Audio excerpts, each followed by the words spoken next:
नमस्कार आप सभी को। मैं सोनिया सिंह स्वागत करती हूँ बेट द कंपटीशन पे। हर बार की तरह वीडियो इम्पोर्टेंट है। हर बार की तरह मैंने उन दो सवालों को यहाँ पर एड्रेस किया है जो कि टेलीग्राम, व्हाट्सएप और फेसबुक ग्रुप पे आप लोगों ने बहुत बार, या कमेंट बॉक्स में बच्चों ने बहुत बार पूछा है। सबसे पहले मैं इस वीडियो में बात करूंगी दो इम्पोर्टेंट जो हमारे डिस्कशंस का मुद्दा होगा। पहला जो यहाँ पर प्रश्न आपने पूछा है, और दूसरा जो मैं डिस्कस करूंगी आपसे PRW का जो फॉर्मूला है। आप सोचेंगे अब ये PRW का फॉर्मूला क्या है, तो उसके ऊपर भी डिटेल डिस्कशन करने वाले हैं जो कि आपके एग्जामिनेशन पर्सपेक्टिव से तो इम्पोर्टेंट है ही। और यकीन मानिए कि ये सवाल कहीं ना कहीं हम, हो सकता है कि बहुत सारे कैंडिडेट्स पूछते ना हो, लेकिन हमारे जहन में, दिमाग में रहता है और कहीं ना कहीं ले दे करके हम उसी पेस में तैयारी भी करते हैं। मैं बात कर रही हूँ पेपर 2 के बारे में।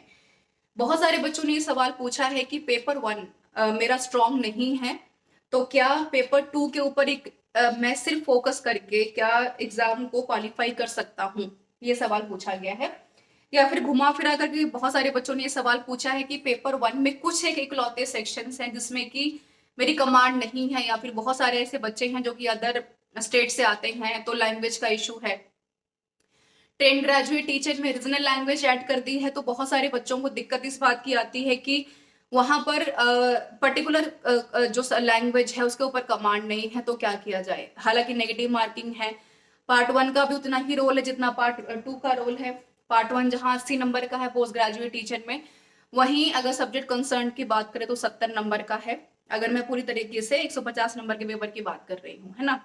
वैसे ट्रेन ग्रेजुएट टीचर है, तो इसके ऊपर हम बात करने वाले हैं और मैं आखिर में डिस्कस करूंगी कि PRW फॉर्मूला है क्या, और अगर पेपर 1 हमारा किसी भी एंगल से हमारा स्ट्रांग नहीं है, हम नहीं उसको कवर कर पा रहे हैं बिकॉज बहुत सारी चीजें नई ऐड की गई हैं, तो क्या पेपर 2 सफिशिएंट है कमांड को बेहतर बनाने के लिए और EMRS की वैकेंसीज में अपने सिलेक्शंस को इंश्योरिटी की तरफ लेकर के जाने में। तो यही हम बात करने वाले हैं।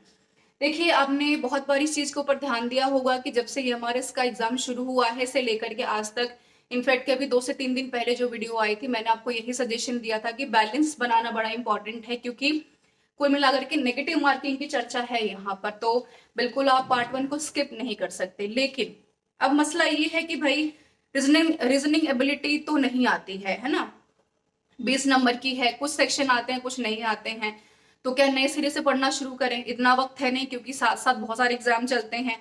ICT को करंट से भी रिलेट करके सवाल पूछे जाएंगे ऑफ कोर्स, बिकॉज अगर हम प्रीवियस एक्सपीरियंसेस के एग्जामिनेशन की बात करें तो कहाँ कितना करंट कवर करें कि ये सफिशिएंट है ना। जनरल अवेयरनेस में अगर हम emphasise in the field of education की बात कर ले तो आप सबको ध्यान में है कि यहाँ पर भी बहुत सारे हमारे ऐसे सेक्शंस हैं जो कि करंट के ऊपर बेसिस हैं। तो अब एजुकेशनल करंट अफेयर तो बहुत बड़ा है, तो कितना कवर करें कितना हम स्किप करें। टीचिंग एप्टीट्यूड को चलो छोड़ देते हैं बिकॉज ये कॉमन है तो कर ले जाते हैं बच्चे। लैंग्वेज की कईयों की इंग्लिश बहुत अच्छी है, कईयों की हिंदी बहुत वीक है, तो पेपर 1 को हम हल्के में नहीं ले सकते है ना। 80 नंबर का पेपर है और नेगेटिव मार्किंग है, और आप देखिए लैंग्वेज यहाँ पर क्वालिफाइंग है, तो एक इम्पॉर्टेंट सेक्शन है यहाँ पर, लेकिन नहीं आता है ना। इसके ऊपर बात कर रहे हैं बच्चे, तो अब क्या करें। देखिए, सबसे इंपॉर्टेंट जो पेपर 2 का अगर हम देखें ना, तो सबसे जो एक बेहतर बात यहाँ पर होती है कि लंबे समय से पढ़ते आते हैं हम ग्रेजुएशन में, पोस्ट ग्रेजुएशन में। टेट का पेपर क्वालिफाई किया होगा, पोस्ट ग्रेजुएट में बैठ रहे तो मास्टर्स की होगी हमने, कई बच्चों का नेट भी क्वालिफाइड होगा। तो स्टूडेंट्स को लगता है कि पेपर 2 के ऊपर जो है अपनी कमांड को और पॉलिश्ड किया जाए, है ना, तो उसमें कोई दिक्कत वाली बात नहीं है।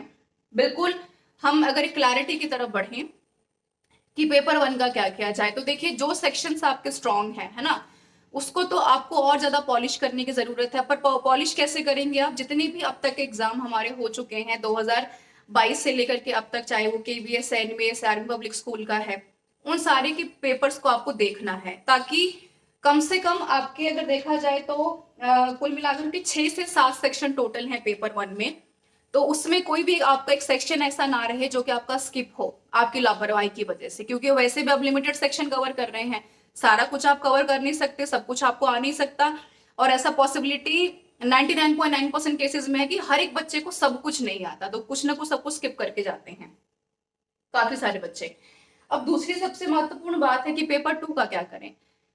तो पेपर 2 में हम बात कर रहे हैं यहाँ पर PRW फॉर्मूले के बारे में। उम्मीद करते हो कि इस फॉर्मूले को आप भी कहीं ना कहीं इंप्लीमेंट करते होंगे, करते आए रहे होंगे, और जो बच्चे फ्रेशर्स हैं या पहली बार अगर अप्लाई कर रहे हैं तो वो आज के बाद से इसको इम्प्लीमेंट करेंगे, लागू करेंगे। पर कैसे, इसको हम देख लेते हैं।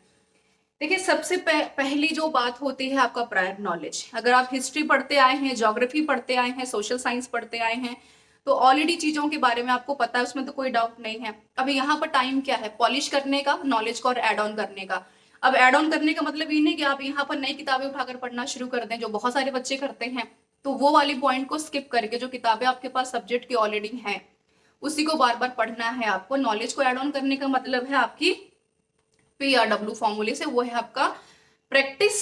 और यहाँ पर है आपका, यहाँ पर बेसिकली रीडिंग और फिर है राइटिंग, जो आपको दिलाएगा आपका एक फाइनल सीट इन श्योरिटी। अगर आपकी पेपर जो 1 है उसके ऊपर कमांड नहीं भी है, अगर कुछ चुनिंदे सेक्शंस भी आप कर लेते हैं, तो भी पेपर 2 सफिशिएंट है आपके सिलेक्शन के लिए, और ये इजी टास्क है। क्यों?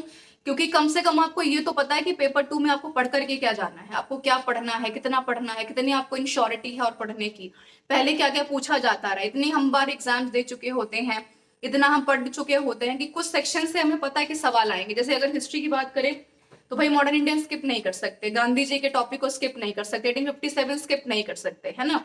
ज्योग्राफी में भी अगर देखा जाए तो भैया वर्ल्ड ज्योग्राफी के कुछ सेक्शन से जो आप स्किप नहीं कर सकते। SST का देखा जाए तो कुछ सेक्शंस को आप स्किप नहीं कर सकते, चाहे वो यहाँ पर हम क्लास 7 के एनसीईआरटी की बात करें, क्लास 8 के एनसीईआरटी की बात करें, चाहे जेंडर इक्वालिटी की बात करें, जेंडर बायसनेस की बात करें, डेमोक्रेसी की बात करें, इकोनॉमिक्स की बात करें, तो कुछ सेक्शन को आप स्किप नहीं करेंगे। तो इतना तो कैंडिडेट्स को पता है कि यहाँ से सवाल बनेंगे, तो एक चीज तो आपको इतना तो पता ही है।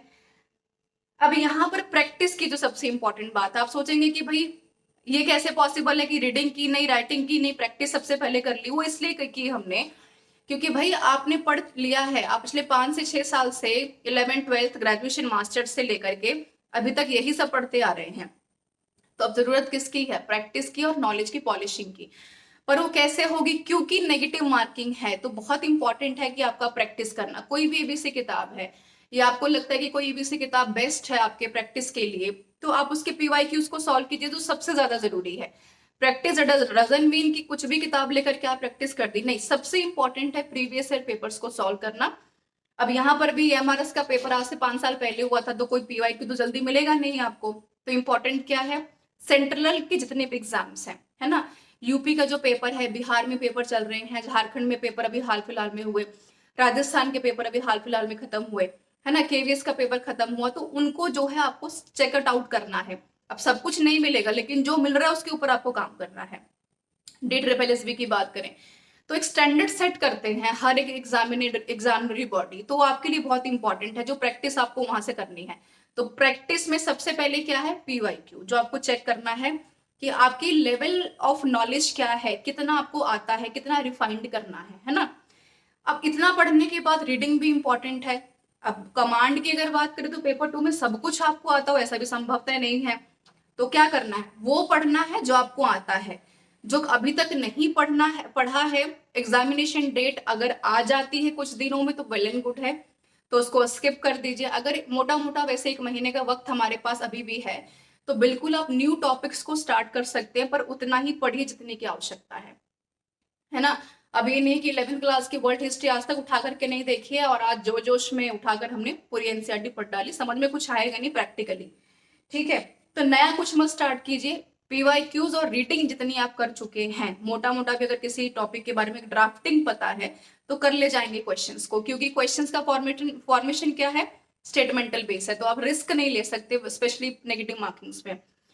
W क्या है, राइटिंग। नोट्स बहुत सारे बच्चे बनाते हैं, करते क्या है कि स्टार्टिंग में जब एग्जाम आने वाला होता है तो बहुत तेजी से नोट्स बनाते हैं, एग्जाम जब पास आ जाता है तो घबरा करके सिर्फ रीडिंग पे फोकस कर देते हैं, नोट्स स्किप कर देते हैं। ऐसा मत कीजिए, किसी चीज का एक बैलेंस होता है। अगर आप पहले से नोट्स बनाते आए हैं तो उसको कंटिन्यू कीजिए, क्योंकि नोट्स क्या है, एक स्पेसिफिक इंफॉर्मेशन आपके दिमाग में जमा होती जा रही है। कम पढ़िए, बार बार पढ़िए, रीडिंग कीजिए, प्रैक्टिस कीजिए।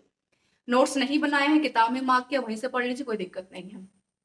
बनाया ही नहीं है, कोई दिक्कत नहीं है, जो ऑलरेडी है उसी को रिवाइज कर लीजिए, है ना। लेकिन बहुत लंबा चौड़ा लिखने में परेशान मत होइए, क्योंकि इससे आपका टाइम जाएगा, दिमाग में शायद ही कुछ जाए, क्योंकि इतना वक्त आपके पास नहीं है 1 साल का टाइम कि भाई पेपर हो जाएगा तो देखेंगे, है ना। रिस्क नहीं लेना है, बिकॉज नहीं पता कि नेक्स्ट वैकेंसी कब आ रही है। और सबसे जो की फैक्टर हम बोलते हैं कि किसी भी एग्जाम को क्वालिफाई करने का एक की फैक्टर होता है कि सिलेबस एक तो आपके हाथ में रहे और दूसरा है बैलेंस।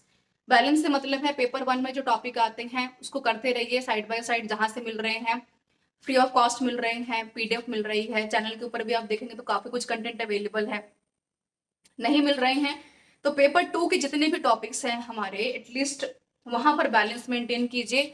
बहुत इंपॉर्टेंट है, मैंने बार बार कहा है कि PYQs किसी भी एग्जाम का एक ट्रांसपेरेंसी बताती है, अगर वो नहीं कर रहे हैं तो आप बहुत बड़ी गलती कर रहे हैं। दूसरा, रीडिंग बहुत इंपॉर्टेंट है। तीसरा, प्रैक्टिस बहुत इंपॉर्टेंट है। अगर आप ये नहीं कर रहे हैं तो बैलेंस को कहीं ना कहीं मेंटेन नहीं कर रहे। बहुत पढ़ लिया लेकिन प्रैक्टिस की नहीं, बहुत पढ़ लिया लेकिन PYQs तो देखे नहीं कि भाई क्वेश्चंस का लेवल क्या है ना। अब ऐसा तो है नहीं कि नदी की गहराई को बिना देखे आप कूद जाते हैं। अब नदी की गहराई क्या है, what is the standardisation of the questions, है ना, आपका सवालों का स्टैंडर्डाइजेशन क्या है, तो उसको चेक कीजिए एक बार, जो बहुत इंपॉर्टेंट है। तो ये बैलेंस को मेंटेन करता है ना।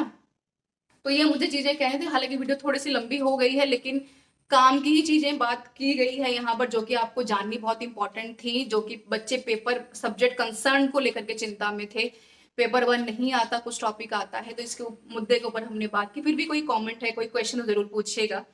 जितने भी मैंने क्वेश्चन से कोशिश की है कि इस वीडियो में पूरा का पूरा मैंने कवर किया है, फिर भी कुछ अगर रह गया हो तो kindly suggest me in the comment box. Next video में जरूर इन क्वेश्चंस को लेंगे और कोशिश करेंगे कि जितनी भी चीजें रह गई हैं उनके ऊपर एक बार दोबारा से बात की जा सके। मेरे साथ बने रहने के लिए आपका बहुत बहुत धन्यवाद। बने रहिए फर्दर प्रिपरेशंस के लिए बीट द कॉम्पिटिशन के साथ। Thank you so much everyone for joining me.